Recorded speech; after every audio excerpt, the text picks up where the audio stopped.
Mon groupe, Gyoko Fish Rock, c'est de la musique écologique ultime. Mon grand-père était pêcheur. Dès ma naissance, j'ai mangé du poisson. On peut dire que j'ai grandi en mangeant du poisson. Aujourd'hui, c'est grâce au poisson que je gagne ma vie. On a créé notre groupe de rock pour attirer la clientèle. C'était la seule raison. Ensuite, peu à peu, notre motivation a évolué. Aujourd'hui, on milite par devoir. Notre devoir, c'est de sauver les poissons. Captain Morita, sur ce sujet, n'est plus l'hurluberlu qui amuse les foules. Le thon rouge, le maguro, dont les Japonais raffolent en sushi, est menacé de disparition.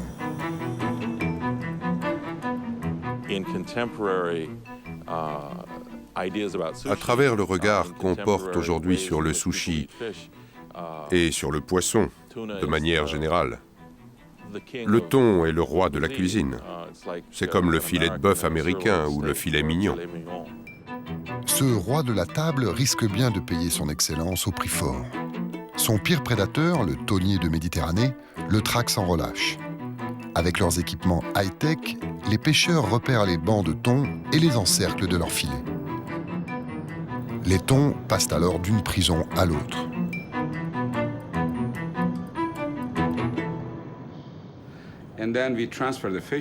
On transfère les thons du filet des pêcheurs à notre cage.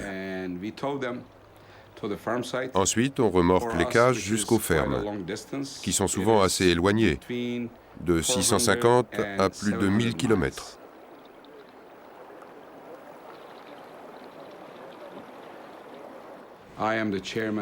Je suis le président de l'association des éleveurs turcs de thon rouge. Depuis 2003, je suis également conseiller du ministre pour les questions qui touchent au thon rouge.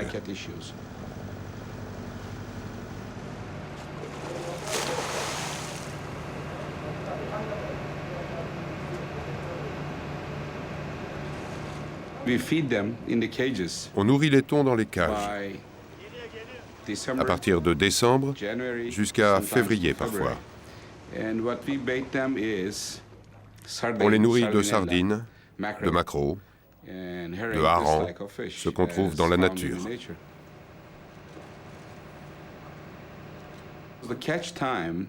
On prélève les poissons en mai et en juin. À cette époque, ils ne sont pas très gras.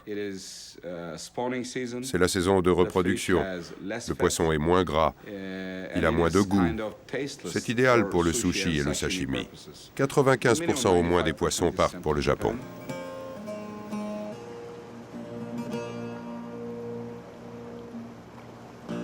Ces thons, pêchés à outrance pour alimenter l'immense marché de Tokyo, sont aujourd'hui en sursis.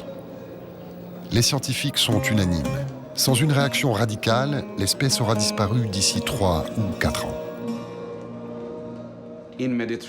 En Méditerranée, on est tous coupables, y compris la Turquie et moi-même. On doit être plus responsables. Il faut réduire les prélèvements, rallonger les périodes d'interdiction de la pêche. Qu'au moins, on arrête de pêcher 15 jours en juin.